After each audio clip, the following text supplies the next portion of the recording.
Let me tell you about the most expensive paperweight in the known universe. The Galactic Archive. Capital G, capital A, like it deserves respect or something. This thing was discovered 800 years ago, floating in the void between the Andromeda and Triangulum galaxies, and in all that time, literally nobody has gotten it to do anything useful. Not one single thing. Every species in the galactic community has thrown their best and brightest at this monument, to cosmic disappointment. The Carthani sent their most gifted telepaths. Nothing. The Vex tried quantum entanglement communication. Zilch. The Irith actually sacrificed 3 perfectly good research vessels trying to interface with it using experimental technology. The archive just sat there, glowing faintly, like it was mocking them, which, as it turned out, it absolutely was. By the time humanity stumbled onto the galactic stage, fashionably late as always, the archive had become something of a joke, a very expensive joke. Maintaining the research station around it cost more than some planet's entire GDP, but nobody wanted to be the species that gave up on potentially the greatest archaeological find in history. So they kept at it, rotating through researchers like a restaurant goes through dishwashers. Enter Marcus Webb. That would be me. Failed xenolinguist, mediocre translator, and recent recipient of the galaxy's worst job assignment. See, I made the mistake of telling Director Clune, a Bravaxian with all the charm of a tax audit, exactly what I thought of his mandatory team-building retreats. Turns out when your boss has 16 eyes, at least 3 of them are watching you at all times. Who knew? My punishment. 6 months at the Archive Research Station. The career equivalent of being sent to count penguins in Antarctica, except somehow even more pointless. Nobody expected me to accomplish anything. Nobody expected anyone to accomplish anything anymore. I was just supposed to sit there, pretend to work, and think about my attitude problem. Perfect. The Archive Research Station was exactly as depressing as advertised. Imagine a tin can floating in space. Now imagine the tin can has fluorescent lighting that makes everyone look vaguely dead, and you're halfway there. The coffee was terrible. The recreational facilities consisted of one extremely depressed plant and a viewing window that looked out at the archive, which was just a constant reminder of why you were here in the first place. My new colleague was Crix, a Velnari researcher with 8 tentacles and the kind of enthusiasm that only comes from 40 years of complete and utter failure. Each of his tentacles had turned a slightly different shade of gray, which apparently happened when Velnari lost hope. He was like a living mood ring for disappointment. "Welcome, welcome," Crix bubbled as I hauled my bags through the airlock. "You must be the human. Marcus, yes? I have been studying the archive for 4 decades now. 40 years of the most fascinating non-results you can imagine." "Sounds thrilling," I said, dropping my bags. "Any chance we get hazard pay for acute boredom?" "Ha ha." Crix's translator rendered his laugh as completely mechanical. "No, but we do get an extra ration of nutritional supplements on Fridays." Living the dream. The 3rd member of our crack team was Ven, a crystalline AI housed in a support column. Ven had been installed 50 years ago to monitor the archive's energy fluctuations, and in that time had developed what I can only describe as a deeply pessimistic personality and a hobby of watching researchers have breakdowns. "Another human," Ven's voice chimed from the walls. "Wonderful. Your species has been part of the galactic community for 30 years and has contributed exactly 0 insights to archive research. I eagerly await your inevitable disappointment." "Nice to meet you too, Sunshine." My job, such as it was, involved sitting in front of the archive interface and trying different human languages: Mandarin, Arabic, Swahili, Ancient Sumerian, that weird, clicking language from the indigenous peoples of the Kalahari. You name it. Nothing. The archive just sat there, its surface doing absolutely nothing interesting. After 3 weeks of this, I stopped even pretending to try. Instead, I just sat there, talking to the thing like it was a therapist who couldn't talk back, which honestly was kind of nice. "You know what your problem is?" I told the archive on day 23. "You're like my ex-girlfriend. Beautiful, mysterious, absolutely 0 communication skills. She never told me what she was thinking either. Then one day, boom, she's moving to Europa to find herself. What does that even mean? It's a moon. It's covered in ice. What are you going to find except cold and regret? A light flickered on the archive's surface. Probably a coincidence. And another thing, I continued, getting into it now. The coffee here is a crime against humanity.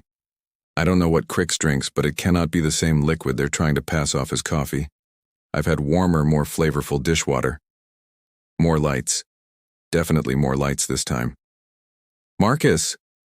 Crix's voice came through my comm. Are you seeing energy fluctuations? Maybe. I leaned forward. Hard to tell. Could just be my will to live finally dying. No.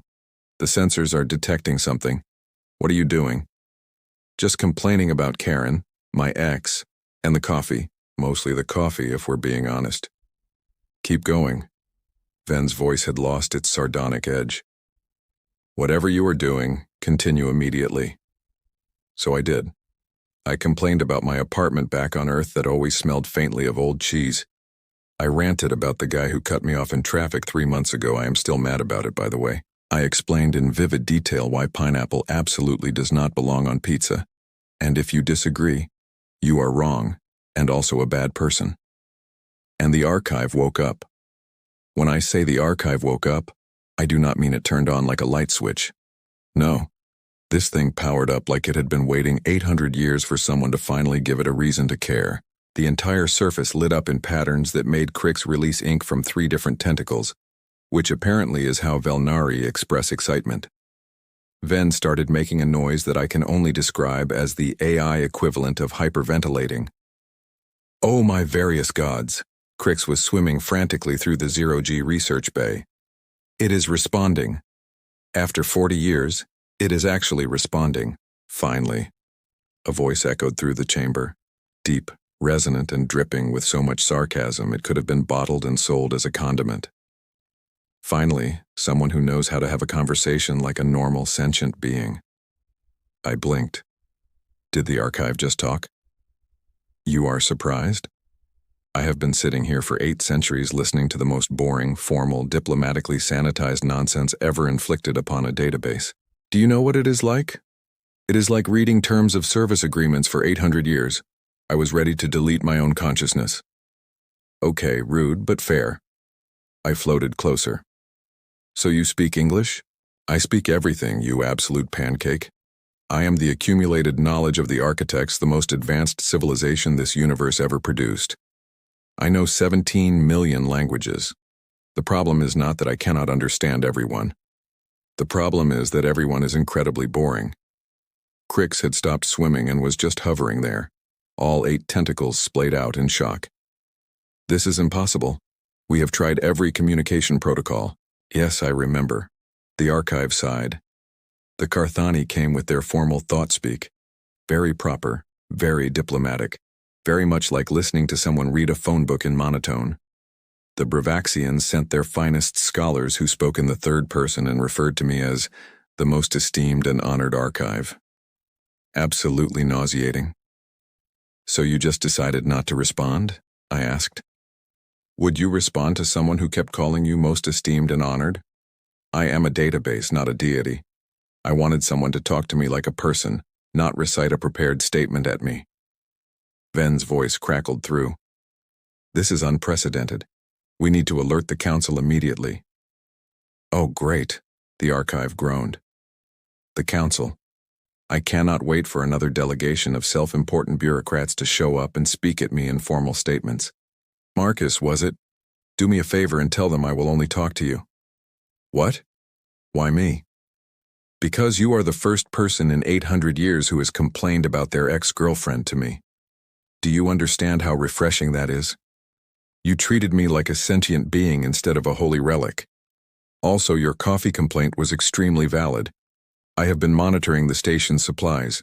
That is not coffee. I am not sure what it is, but coffee is not even in the top 10 ingredients. Within 6 hours, every major species in the galactic community knew the archive was active.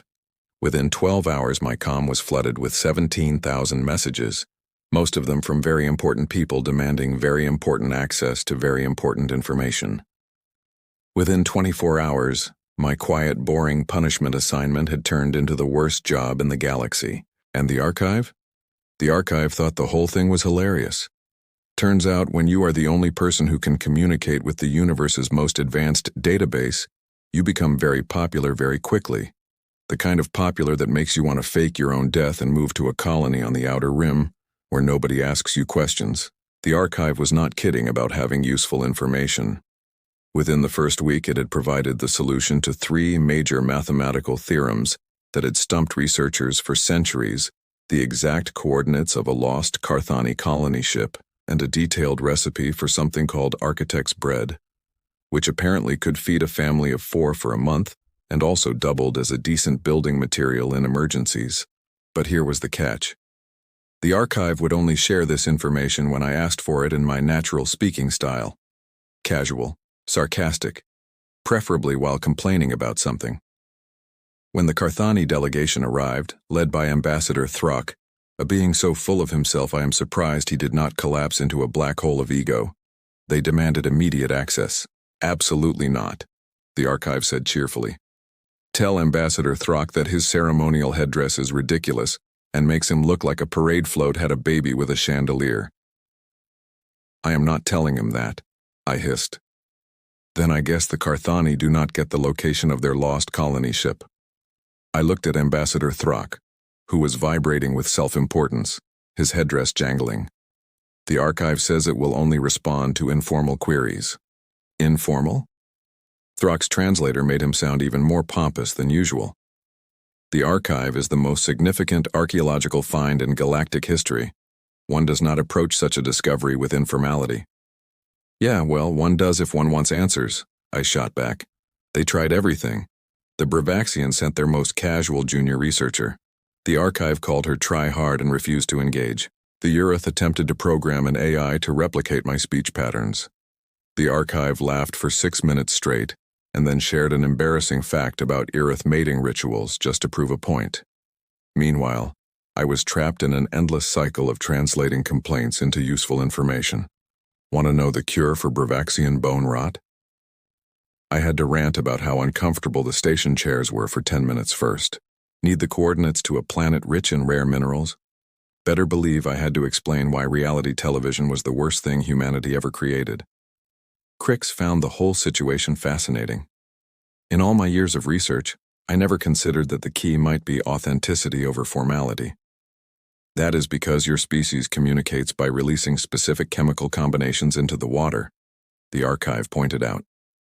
Very difficult to be sarcastic in pheromones, though I appreciate you trying with that slight sulfur note just now. That was definitely passive-aggressive. Well done. Ven, meanwhile, had shifted from pessimistic to something resembling excited. This is the most interesting phenomenon I have observed in decades, though I am disappointed I will not get to witness your failure, Marcus. Thanks, Ven. Your support means everything. You are welcome. That was sarcasm, by the way. I know. The real problem started when everyone realized that I had become irreplaceable. Irreplaceable means leverage. Leverage means every species in the galaxy suddenly wants to be your best friend, offer you lucrative contracts, or in some cases politely suggest that maybe you should come work for them exclusively. And when I say politely suggest, I mean veiled threats wrapped in diplomatic language. Ambassador Throck cornered me in the commissary one day. Marcus Webb, let us speak plainly. The Carthani Federation would be most generous to an individual who could provide exclusive access to the archive. Yeah, that is not happening.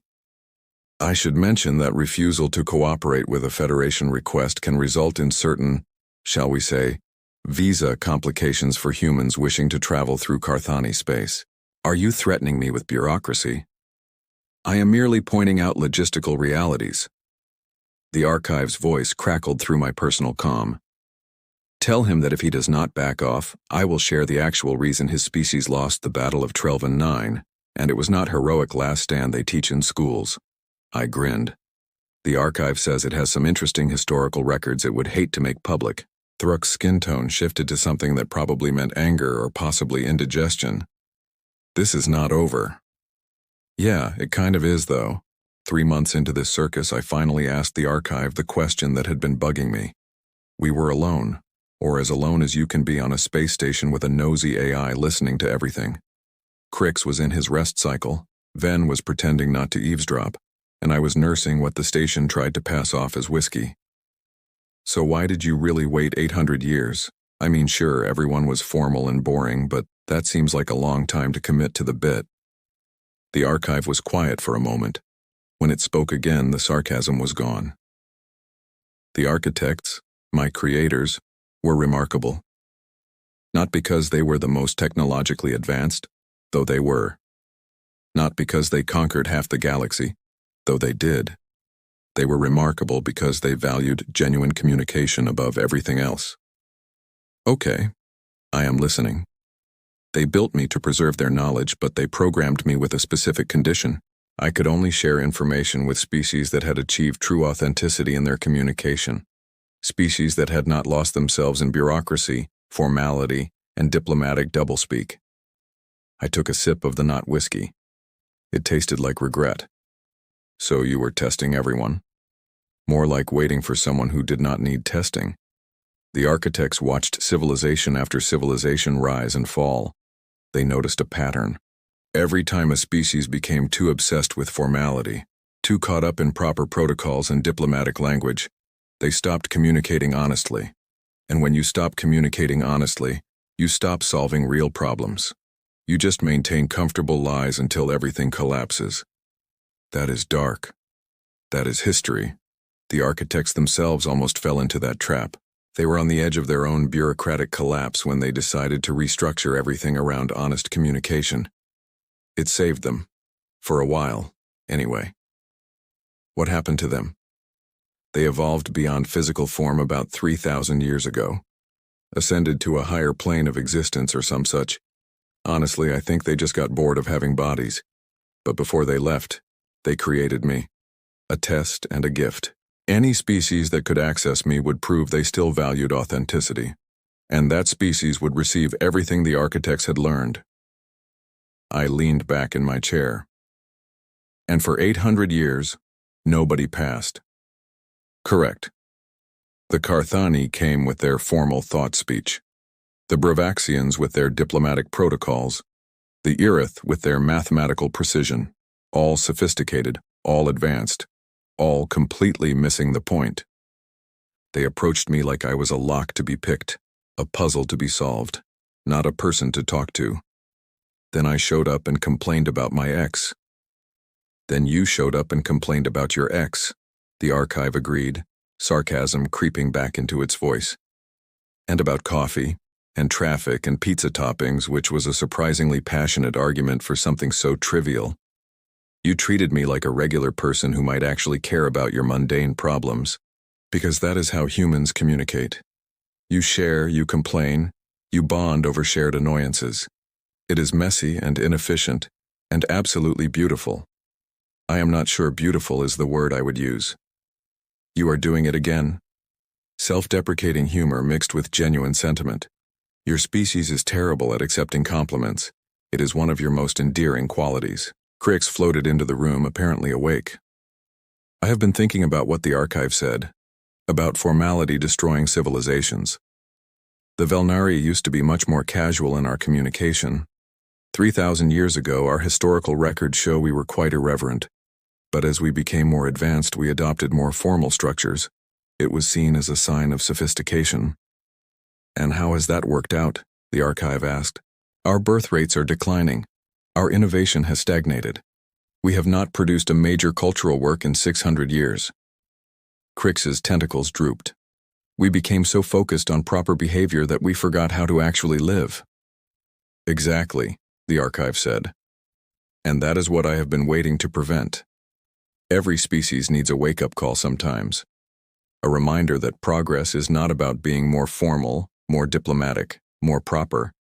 It is about being real. Messy. Complicated. Authentically real.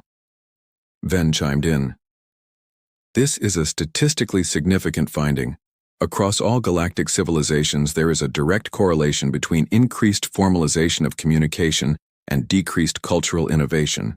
The data has been there all along. We simply did not think to look. Because you were all too busy being proper about everything, I said. Yes, Ven admitted. Though in my defense I am a crystalline AI, we do not really do casual. You just made a defensive joke, Ven. That is pretty casual. Oh, so I did, how uncharacteristic. There was something in Ven's tone that might have been pleasure. I may need to run a self-diagnostic. The archive laughed. Or you could just accept that even AIs benefit from loosening up occasionally. Marcus, you have done something remarkable here. You have reminded an entire galaxy that sometimes the best way forward is to stop taking yourself so seriously. I just want a decent coffee and to complain about stuff. Exactly. 6 months after I accidentally became the most important translator in the galaxy, I found myself in a council chamber surrounded by representatives from 40 different species. They had finally agreed to what I called the "Stop Being Weird About It" protocol. The rules were simple. Anyone who wanted information from the archive had to ask like a normal person. No formal addresses, no diplomatic protocols. No calling it most esteemed or honored or any of that nonsense. Just talk to it like you would talk to a friend at a bar. Complain a little. Be honest. Be real. It was amazing how hard this was for most species. The Bravaxians had to take a 6-week course on casual communication. The Carthani appointed a special informality ambassador, which kind of defeated the purpose, but at least they were trying. The Urith simply gave up and hired human translators, which honestly worked out pretty well for humanity's unemployment rates. As for me, I got promoted, Chief Casual Communications Officer. I insisted on that title specifically because it sounded ridiculous and kind of undermined the whole gravitas of the position. My job was to teach other species how to communicate with the archive without being weird about it. Turns out, I was terrible at teaching, mostly because my instruction method consisted of, just stop overthinking it and say what you actually mean, which is apparently harder than it sounds when your entire civilization is built on formal communication structures. But we made progress. Slowly. The archive started responding to more species as they learned to loosen up. Crix got pretty good at it, once he stopped apologizing before every question. Ven developed a surprisingly dry sense of humor that made the archive laugh. Even Ambassador Throck managed to ask for information without sounding like he was addressing the Galactic Senate, though it physically pained him. The information kept flowing. Solutions to energy crises, medical breakthroughs, cultural treasures from extinct civilizations. The archive shared it all, transforming galactic research in ways nobody had imagined, all because people finally learned to have a conversation instead of delivering a presentation. One day I was sitting in my office, which was really just a converted storage closet with a desk, when the archive pinged my comm. Marcus, I need to ask you something. Shoot. Do you think you could teach a seminar on effective complaining?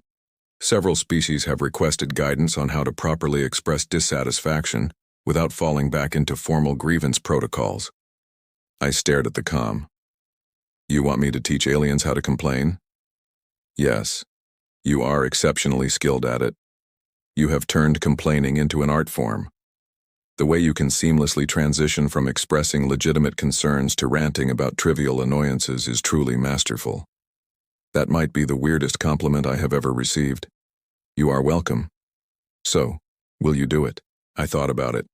6 months ago, I was a failed xenolinguist being punished for having an attitude problem. Now I was being asked to teach the galaxy how to embrace that exact attitude. Life is weird sometimes. Yeah, sure. Why not? But I am calling it Complaining 101, and the first lesson is about why automated customer service systems are a crime against sapient life. Perfect. See, this is why you are invaluable. Most people would try to make it sound more academic. You just lean into the absurdity.